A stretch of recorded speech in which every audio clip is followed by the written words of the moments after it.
Hey, salut, ici Kajakore pour une nouvelle vidéo. Aujourd'hui, premier vrai cours de grammaire et conjugaison en coréen. Et je te préviens, il n'y aura pas de romanisation. Pourquoi? Parce que si tu commences à suivre des cours de grammaire, c'est que tu as vraiment envie de parler le coréen. Et il faut absolument, vraiment, absolument que tu te détaches de la romanisation. Sinon, de un, tu vas galérer comme pas possible à lire le coréen à long terme, par manque d'entraînement tout simplement. Et de deux, tu le prononceras très mal parce que la romanisation, c'est juste une approximation assez mauvaise en plus des vraies sonorités coréennes. Du coup, je conserve la romanisation pour les cours de vocabulaire parce que je sais que certains veulent simplement apprendre quelques mots en coréen sans vouloir vraiment savoir faire des phrases en coréen, savoir parler coréen. Mais pour tout ce qui est grammaire et conjugaison, la romanisation n'a vraiment plus aucun sens, donc je vais la retirer. Si tu as encore du mal, je te rappelle que sur le site de Kajakore, kajakore.com, tu as des cours sur le Hangul, sur l'écriture coréenne, donc n'hésite pas à aller voir, le lien est dans la description. Juste avant de commencer, n'oublie pas de t'abonner à la chaîne pour ne manquer aucun cours de coréen et à mettre un petit like si mon contenu te plaît, merci beaucoup. Donc aujourd'hui, on va parler de ida. Grammaticalement, ida n'est pas un verbe. C'est un peu bizarre, on appelle ça une copule. Mais par abus de langage, on peut dire que c'est un verbe. Ça se comporte comme un verbe, ça a tous les attributs d'un verbe. La seule différence, c'est qu'un verbe, c'est indépendant. Ça existe tout seul, par lui-même. Alors que ida a besoin d'un nom pour exister. Il va aller se coller à un nom commun ou à un nom propre. Ida, c'est le verbe être de description. Qu'est-ce que j'entends par description? C'est parce qu'il sert à décrire quelque chose, à comparer deux éléments entre eux et à y installer une notion d'équivalence. Par exemple, Jimin est coréen. On décrit Jimin comme étant coréen. On a une équivalence entre Jimin et coréen.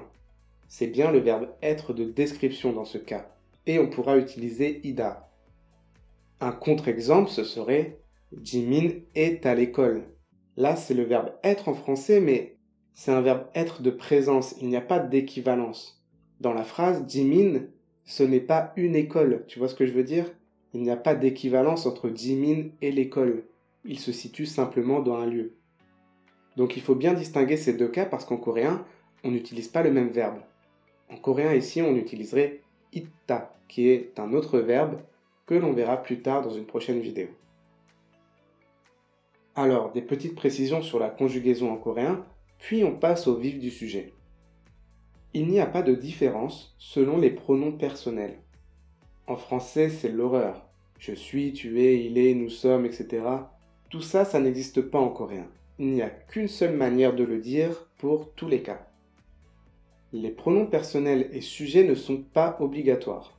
Je ferai une vidéo sur les pronoms personnels, mais en soi, ils sont optionnels dans les cas où il n'y a aucune ambiguïté et que l'on sait déjà de qui on parle.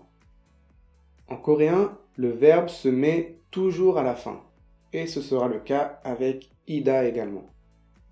Enfin, la conjugaison coréenne est dépendante des niveaux de politesse. Si tu n'as pas vu ma vidéo sur les niveaux de langage en coréen, je t'invite très fortement à aller la voir, elle s'affiche en haut à droite.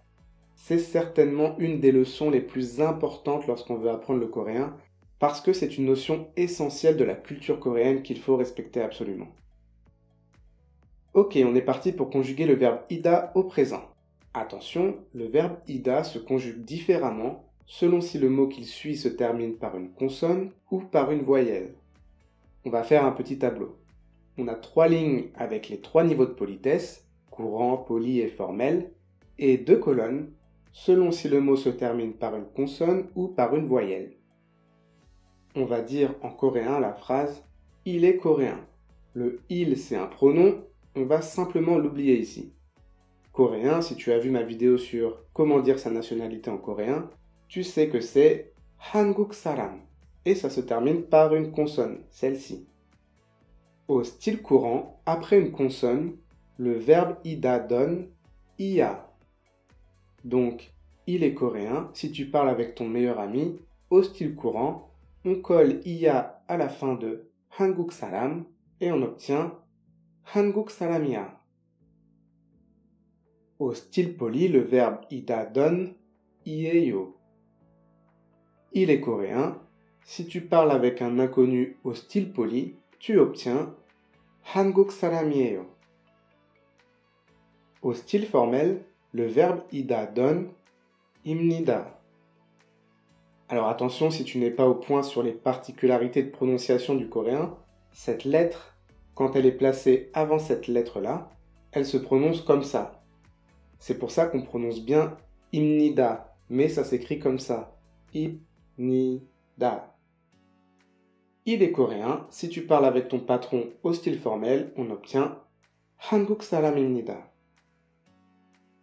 Maintenant, si le nom se termine par une voyelle, par exemple pour dire il est cuisinier. Pareil, on ne s'occupe pas du pronom. Cuisinier se dit 요리사, qui se termine par la voyelle A. Au style courant, c'est simplement ya. Il est cuisinier, 요리사야. Au style poli après une voyelle, le verbe ida donne 예요. Il est cuisinier, au style poli, 요리사예요. Avec le temps, vous remarquerez que les Coréens sont assez feignants sur la prononciation de certaines syllabes. Et c'est particulièrement le cas de ye. Les Coréens ont tendance à dire eyo au lieu de yeyo. Donc ne soyez pas surpris, à l'écrit c'est bien yeyo, mais vous entendrez surtout des phrases comme 요리사예요. Au style formel, le verbe ida donne pareil qu'après une consonne, c'est 입니다. Rien ne change cette fois-ci. Il est cuisinier, au style formel, 요리사입니다. Donc ce tableau, c'est vraiment ce qu'il faut retenir sur comment conjuguer ida au présent. Quelques autres exemples. Je suis Jimin. Jimin qui s'écrit comme ça en coréen. Jimin. Et qui se termine par cette consonne. Au style courant, Jimin이야. Au style poli, Jimin이에요. Au style formel, Jimin입니다. Alors oui, ces trois phrases, sans contexte, elles peuvent vouloir dire « je suis Jimin »,« tu es Jimin »,« c'est Jimin », parce qu'on n'a pas de pronom. Mais dans un contexte donné, on sait généralement de quoi on parle et on n'a pas besoin de préciser le sujet. Cette phrase est totalement possible et valable en coréen. C'est une phrase très courte, mais c'est une phrase entière quand même. C'est un chien. Chien se dit 개, qui se termine par la voyelle E. Au style courant, 개야. Au style poli, 개예요. Au style formel, 개입니다. N'oublie pas de télécharger la fiche PDF qui résume ce cours sur le site de Kajakoré. Le lien est dans la description. Voilà, cette vidéo est à présent terminée. Si elle t'a plu, n'hésite pas à la partager, à laisser un pouce en l'air et à t'abonner. Quant à moi, je te dis à la prochaine pour une nouvelle vidéo. C'était Kajakoré. 다음에 봐요.